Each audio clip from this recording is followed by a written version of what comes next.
Salió directo al trabajo con la sensación de que algo había quedado incompleto, como cuando se cierra una puerta sin escuchar el clic al final. En el baño creyó escuchar la regadera abierta aún goteando y olvidó tomar su pastilla. Pensó en volver, no volvió.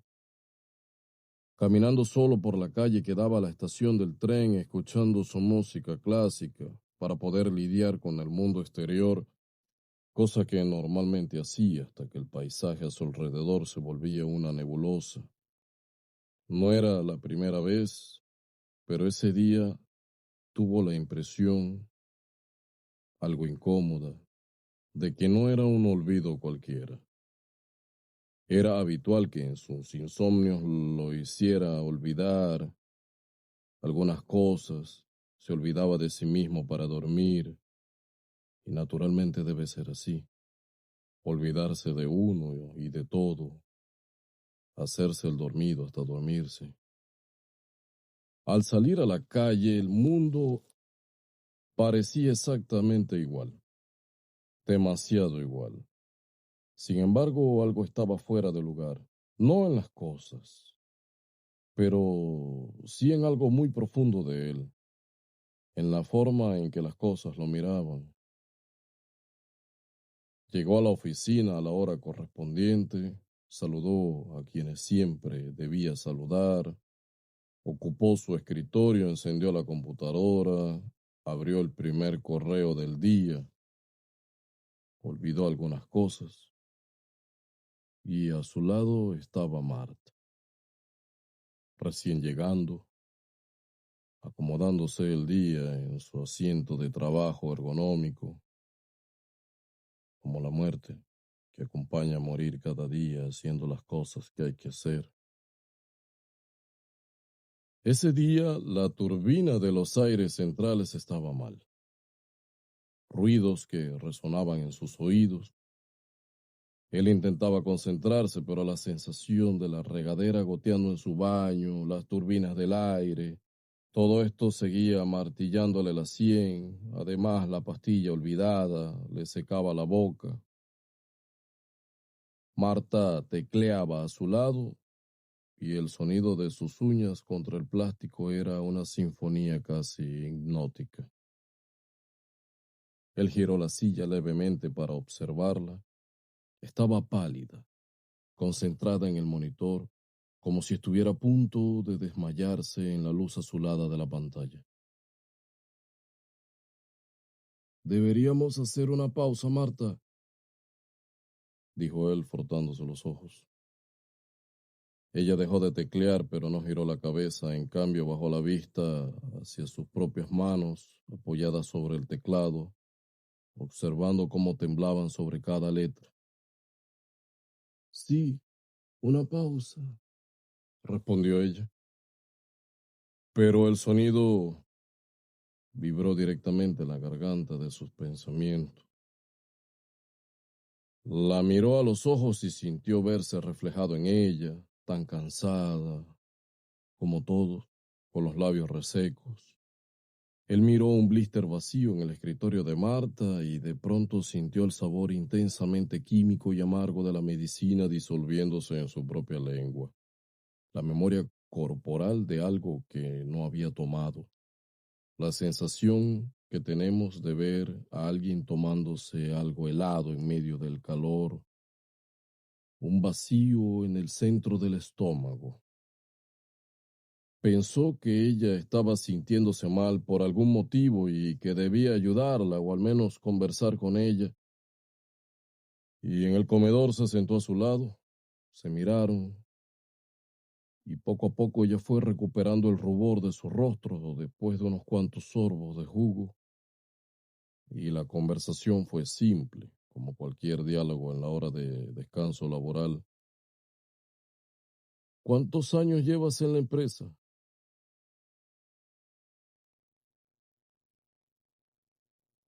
A lo que Marta, mirando la foto del empleado del mes, dijo, 7 años. Qué casualidad, yo también tengo el mismo tiempo acá. Deberíamos ir a cenar alguna cosa al salir de aquí.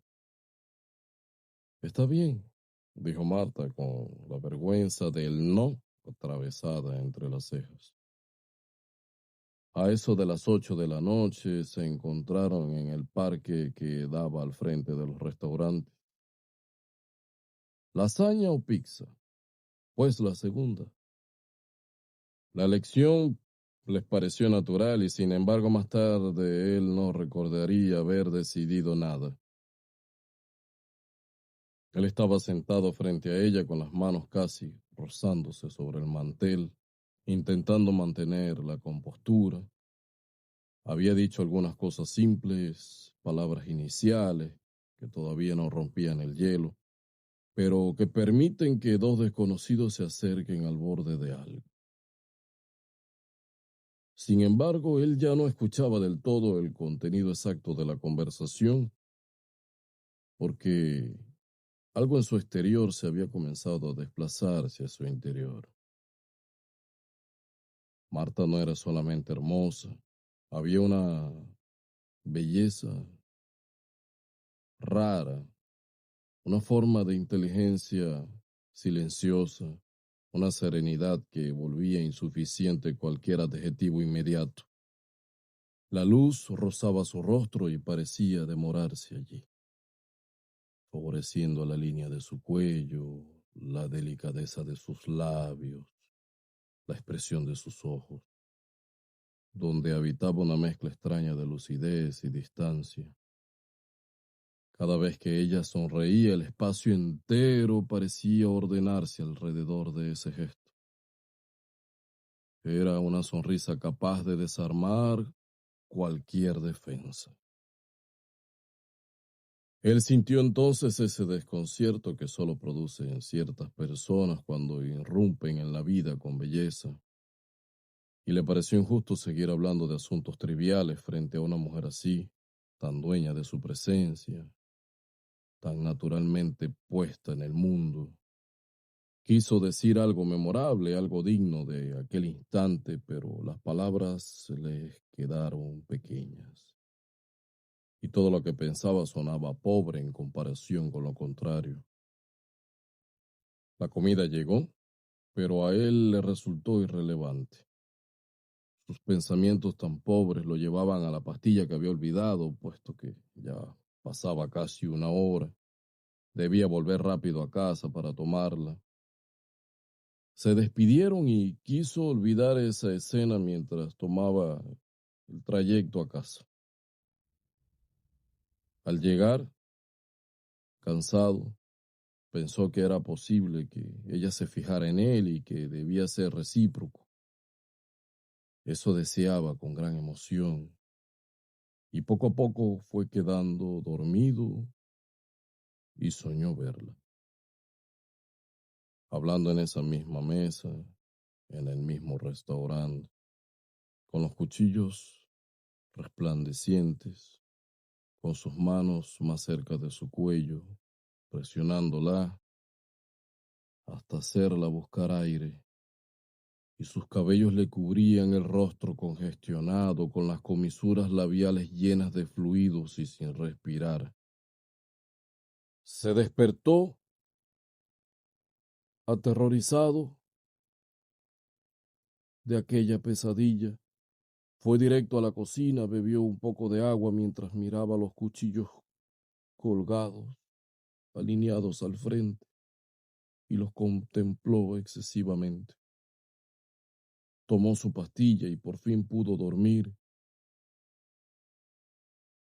Al día siguiente ella llegaba más hermosa, como siempre, y enamorado la miraba más hermosa que nunca. El día fue avanzando y llegó el cumpleaños del señor director. Llegaban con la torta y los vasitos de gaseosa.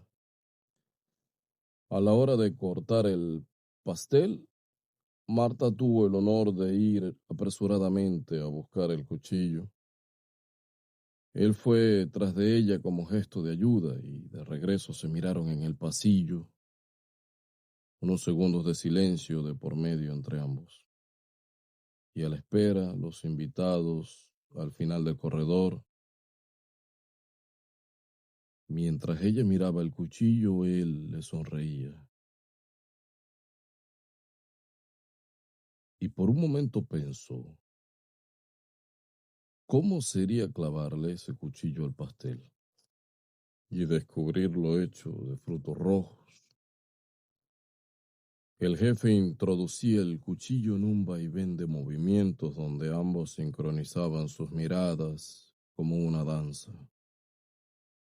Salieron de la empresa y ella lo invitó a caminar un rato al parque como ayer. Sus dedos casi se tocaban, pero él solo pensaba en el atrevimiento de declarársele. Hasta que se atrevió y Marta, cansada, por un momento le propuso descansar los pies, ahora sentados en la banca, le dijo que sí. Esa noche él la acompañó hasta la puerta de su casa y fue cuando entonces lo invitó a pasar. Charlar era algo grato entre ambos, la noche se hacía larga, él la fue besando con timidez, besos inciertos, sin esperar mucho. Y él colocó sus manos sobre su cuello y la fue presionando apasionadamente. Por momentos se preguntaba cómo sería seguir presionando más y más hasta dejarla congestionada, morada, con los ojos rojos como el pastel. Se sentía mover como aquel cuchillo, y en un momento donde los sentidos entrelazados de un solo cuerpo y en un solo tiempo adormecen el espacio, se complacieron mutuamente. Así como el amor podía volverse otra cosa sin dejar de ser amor. Ella, indiferente, se levantó de golpe dándole la espalda, fue a lavarse como si nada, como si se quitara una mancha del pecho, mientras él, aún acostado, la imaginaba con la presión exacta que habrían necesitado sus pulgares para sofocarla. Es hora de que te vayas, es lejos tu casa, debes ir. Se vistió y se marchó sin saber por qué aún seguía pensando que era mejor ahogarla, sofocarla, que así ella entendería su amor. La cama se le hizo cómoda, al igual que el dormir de esa noche. Al día siguiente despertó con el corazón acelerado, las sábanas húmedas con sus propios fluidos, con los ojos rojos, con el cuello marcado, mirándose a sí mismo en el espejo. Se sostuvo del lavamanos, con el cuchillo clavado en el pecho y un pulmón destrozado, desvaneciéndose frente a su propia imagen, y entendió, mientras se desvanecía, que todo había empezado la mañana anterior en el baño, con la regadera goteando y la pastilla olvidada, y que quizás desde ese momento nada había ocurrido del todo en el mismo mundo.